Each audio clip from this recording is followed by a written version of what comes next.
pertemuan kali ini kita akan melanjutkan bahasan mengenai standar pelayanan kefarmasian di apotek yang sebelumnya. Nah, ruang lingkup selanjutnya yang diatur dalam standar kefarmasian di apotek itu meliputi standar pengelolaan sediaan farmasi, alat kesehatan, dan bahan medis habis pakai. Kemudian yang kedua itu standar pelayanan farmasi klinik. Nah, untuk yang pertama kita akan membahas apa saja sih standar pengelolaan sediaan farmasi dan perbekalan kesehatan di apotek. Nah, pengelolaan sediaan farmasi dan perbekalan kesehatan di apotek itu meliputi 3 tahapan, yaitu tahap perencanaan seperti yang terlihat pada siklus. Kemudian setelah perencanaan maka dilakukan tahap pengadaan. Nah, untuk selanjutnya dilakukan tahap penyimpanan. Nah, yang pertama, perencanaan ini adalah apa? Dia adalah kegiatan di apotek yang merencanakan jenis, jumlah, dan harga obat-obat yang rencananya akan dibeli dan diadakan di apotek. Nah, kenapa sih kita harus melakukan perencanaan ini sebelum kita membeli obat dan perbekalan kesehatan yang lain? Nah, tujuannya adalah agar apotek itu bisa mendapatkan jenis dan jumlah obat yang sesuai dengan kebutuhan dan anggaran yang sudah dilakukan sebelumnya. Nah, serta menghindari adanya kekosongan obat. Jangan sampai deh kejadian pas pasien ke apotek kita, ternyata barangnya kosong tuh. Dan kosongnya pun karena adanya perencanaan yang kacau beliau. Nah, jangan sampai hal-hal seperti ini nantinya terjadi di lapangan di apotek. Nah, karenanya diperlukan adanya perencanaan obat dan alat-alat medis lain yang baik. Oke, untuk tahapan selanjutnya itu adalah tahapan pengadaan. Nah, di sini juga pengadaan dan perbekalan farmasi itu umumnya dilakukan oleh bagian unit pembelian itu yang meliputi misalkan pengadaan obat bebas, kemudian obat bebas terbatas, obat keras tertentu, narkotika dan psikotropika, dan alat kesehatan. Nah, menurut standar, apotek melakukan kegiatan pembelian itu hanya ke distributor atau ingat ya, PBM yang resmi. Nah, pemilihan pemasok didasarkan pada beberapa kriteria. Nah, misalnya antara lain legalitas PBF-nya itu seperti apa. Kemudian juga pertimbangan kecepatan dalam pengiriman barang pesanan, jangka waktu pembayaran, kemudian harga yang kompetitif, dan yang pasti dicatat nih, untuk obat-obat golongan narkotika itu hanya dapat dipesan ke PBF yang ditunjuk oleh pemerintah. Ya. Selanjutnya adalah penyimpanan. Nah, di tahapan penyimpanan, standar penyimpanan obat yang digunakan itu umumnya menggunakan sistem FIFO dan FEFO. Nah, nanti akan Ibu bahas di bahasan tersendiri ya mengenai sistem FEFO dan juga sistem FIFO ini seperti apa. Nah, ini gambaran secara umumnya saja.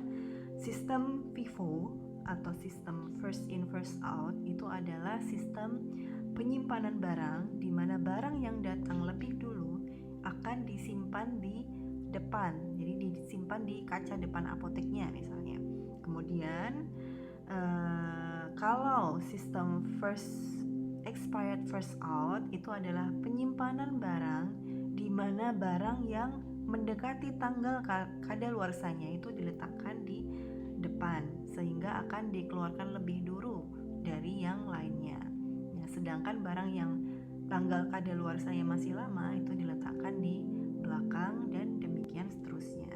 Nah, sistem FIFO kalau first expired first out itu digunakan agar perputaran barang di apotek itu dapat terpantau dengan baik sehingga meminimalkan banyaknya obat-obat yang mendekati tanggal kadaluarsanya berada di apotek.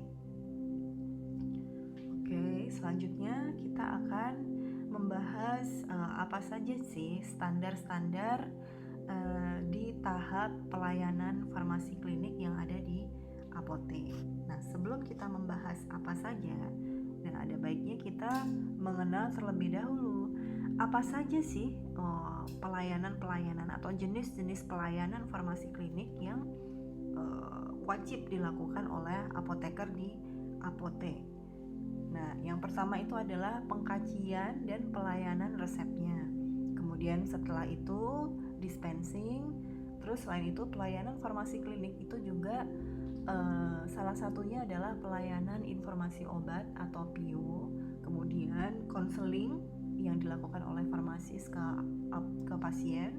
Kemudian ada juga nih yang terbaru adalah pelayanan kefarmasian di rumah atau home pharmacy care. Kemudian selain itu juga kegiatan seorang apoteker yang juga wajib dilaksanakan di apotek itu juga adalah pemantauan terapi obat dan monitoring efek samping obat. Nah, yang perlu digarisbawahi di pemantauan terapi obat atau PTO, ini sekedar sedikit penjelasan saja. Di kegiatan PTO ini, nah itu mencakup pengkajian pilihan obat, dosis, cara pemberian obat, respon terapi, kemudian reaksi obat yang tidak dikehendaki atau ROTD, serta rekomendasi atau alternatif terapinya. Nah, PTO ini dia itu harus dilakukan secara berkesinambungan dan juga dia itu harus dievaluasi secara teratur pada periode tertentu.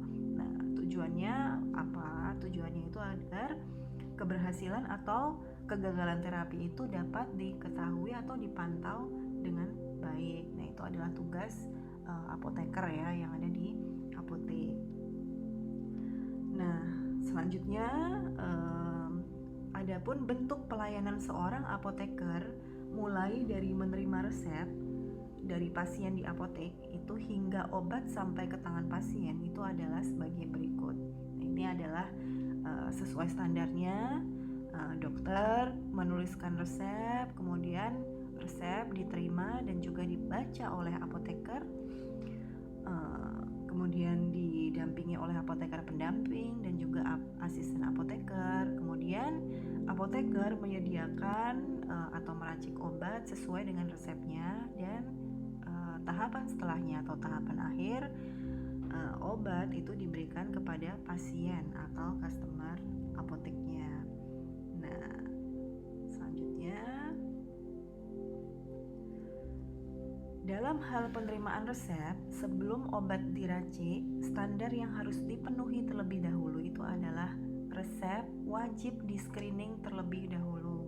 Jadi screening resep itu terdiri dari kesesuaian administratif di mana SIP-nya harus jelas, kemudian ada tanggal, tanda tangan, nama, alamat pasiennya itu juga harus jelas.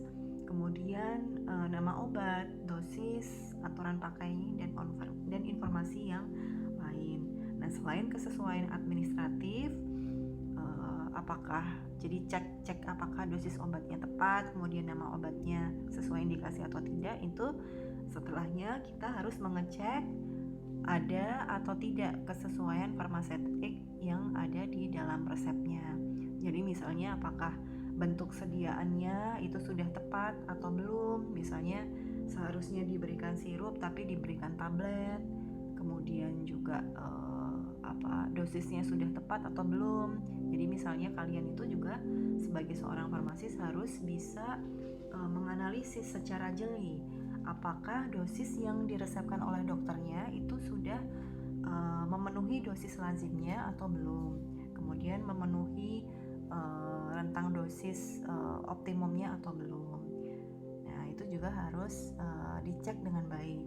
Kemudian termasuk stabilitasnya, potensi obatnya, adanya inkompatibilitas atau tidak, kemudian ada atau tidak itu kesalahan cara pemberian, kemudian berapa lama pakainya. Nah, itu juga harus dicek dengan baik sebelum kalian meracik atau mendispensing obatnya. Nah, selain itu, selain persyaratan admin, kemudian kesesuaian farmaseutik dan yang lainnya, kalian juga harus mengecek adanya pertimbangan klinisnya. Jadi apakah pasien ada alergi obat atau tidak, kemudian adanya efek samping obat yang berpotensi timbul, dan adanya potensi interaksi obat yang berpotensi timbul.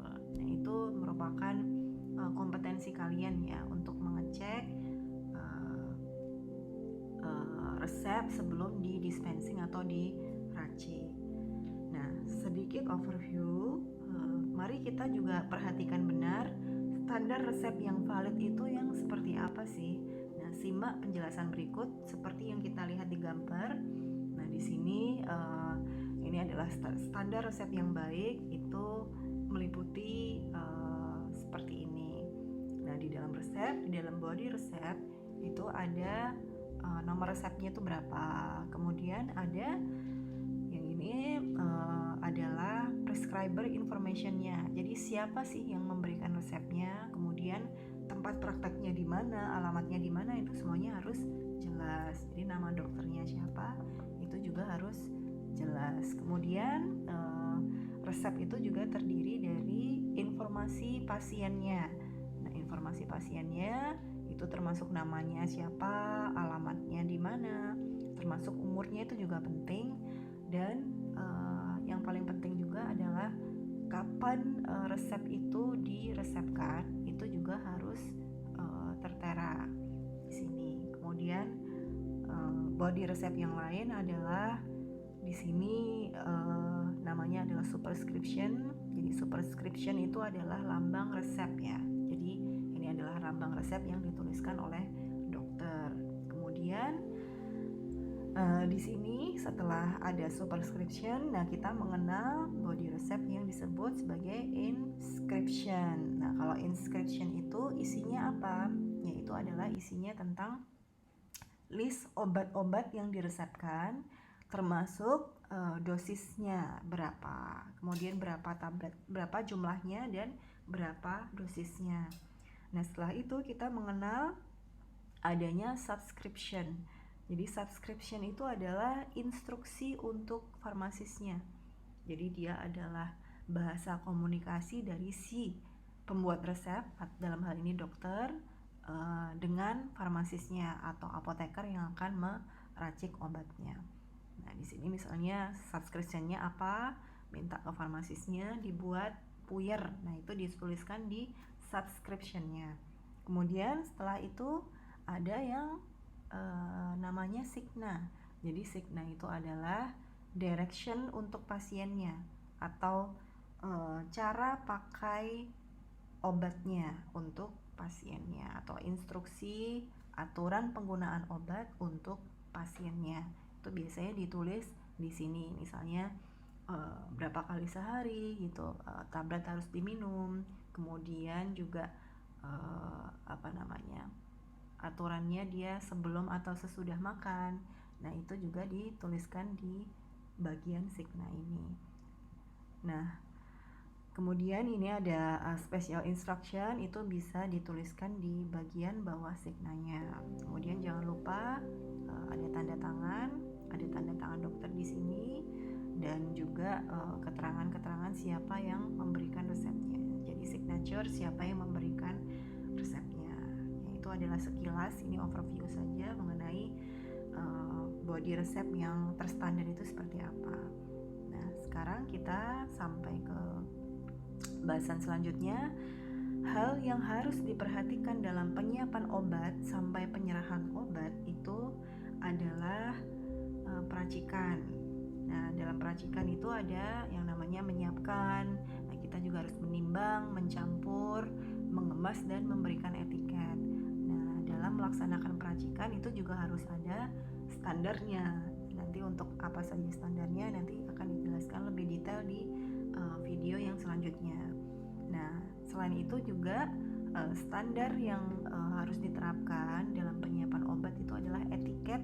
Itu harus jelas terbaca dan kemasannya harus rapi atau sesuai dengan aturan seni atau yang bisa kita kenal lege artis ya. Kemudian juga untuk penyerahan obat, nah sebelum obat itu diserahkan itu juga harus ada cek ulang kesesuaian resepnya, jangan lupa. Oke, selanjutnya kita menuju ruang lingkup yang terakhir. Setelah proses penyerahan obat dilakukan, dan menurut standar, apotek itu juga secara berkala itu wajib melakukan evaluasi mutu pelayanan. Nah, apa saja sih dari step-step pelayanan yang dilakukan tadi yang harus dievaluasi? Nah, yang pertama itu misalnya adalah tingkat kepuasan pasien yang bisa dilakukan dengan menyebarkan angket atau wawancara langsung ke pasien yang menggunakan jasa apoteker. Nah, kedua, dimensi waktunya. Misalnya, kita juga harus mengevaluasi berapa lama sih waktu pelayanan yang ditetapkan.